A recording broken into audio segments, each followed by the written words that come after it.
weeks ago, I got tested for autism. The doctor tested my reactions to certain things, my struggles to communicate, my inability to understand certain phrases and sayings, and also asked me a bunch of questions. One of them was, are you afraid of certain inanimate objects? And my heart stopped. I knew the answer to this. Something so terrifying that sends shivers up my spine every time I think of them. Pool lamps. Yeah, you know those lamps every pool has, like the circular metallic ones with a foggy plastic covering them. Those things scare the out of me. I haven't seen a pool since I was little, but just thinking about them activates a fight or flight reaction of me, and I would just aqua jet out of there as fast as I could. And that got me wondering, what other irrational fears do I have? And that's what this video is about. I think it goes without saying that fear is the captain of the turbulent ship that is my mind. Pool lamps aren't the only water-related thing I'm afraid of. In fact, I'm afraid of water itself. I often hear people say that showers are the most relaxing, soothing time of the day. But I digress. Showers are a mental war zone. Imagine this. You take your clothes off. You're at your most vulnerable state. Before you, on an unwelcoming cold compartment. You know, the moment you turn the water on, there's nowhere to run. This small, claustrophobic space is all you will know. You gently turn the handle without a moment of thought. A minigun will activate and shoot out metaphorical bullet non-stop,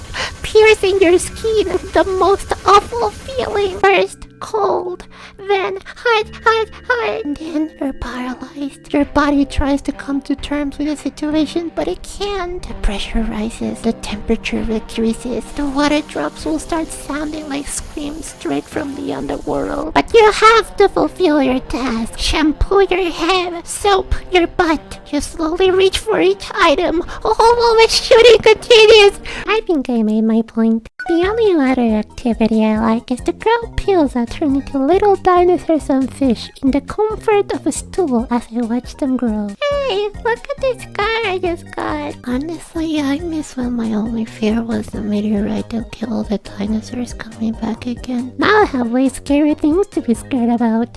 I feel like I've always been extra susceptible to noises. I get startled very easily. For about a week, me and Alice rented a cabin so we could record Ace Attorney and spend some time together. And well, this was one of the most special times of my life. It was constantly interrupted by the terrifying noise of the air conditioner. Alice would have to reassure me every time, and I would just not get used to it. It was worsened by the fact that it sounded slightly like someone bursting the door of my room back home open, which triggered its own set of reactions. It doesn't help that I've got the attention span of a donut. Among the adjectives people used to describe me, jumpy is one of the biggest ones in the power word cloud. Side note, every time I get startled or hurt, I make Pokemon cry sounds like this.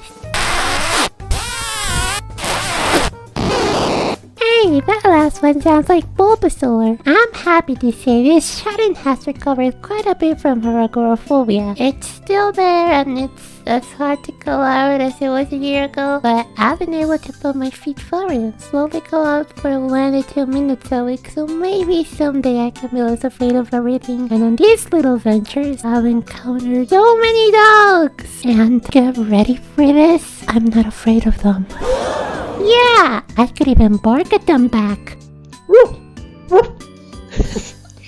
Isn't that weird? In fact, I wish people knew I'm not that particularly afraid of their dogs. I'm more afraid of them. Dogs are predictable. They have like 4 different moves and some standard ability. Humans, however, are terrifying if you factor in all they can deal. I used to be really afraid of dogs, but now I just think they're adorable.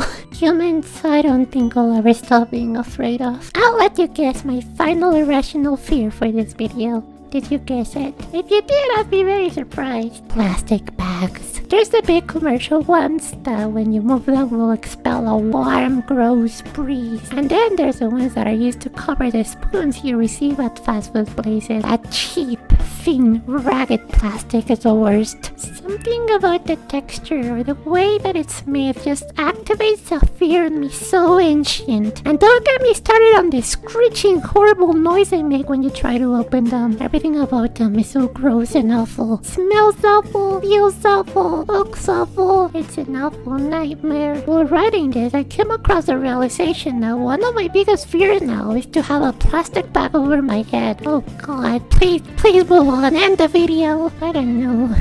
It's one of those fears that will make me go to the corner of a room, and when someone asks why I'm crying, I'll genuinely be too embarrassed to say, because how do I explain I'm afraid of plastic bags? If you were to ask me my biggest fear right now, it would be losing my eyesight. Recently, I was categorized as a glaucoma suspect, which doesn't mean I have glaucoma, but this is a picture I made for my doctor to show how my vision has worsened.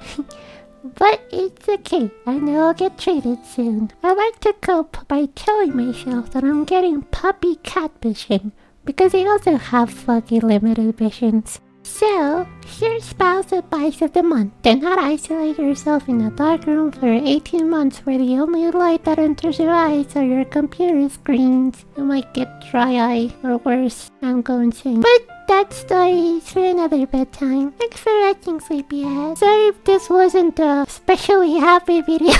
It's a video about fear, and I am full of them. So yeah.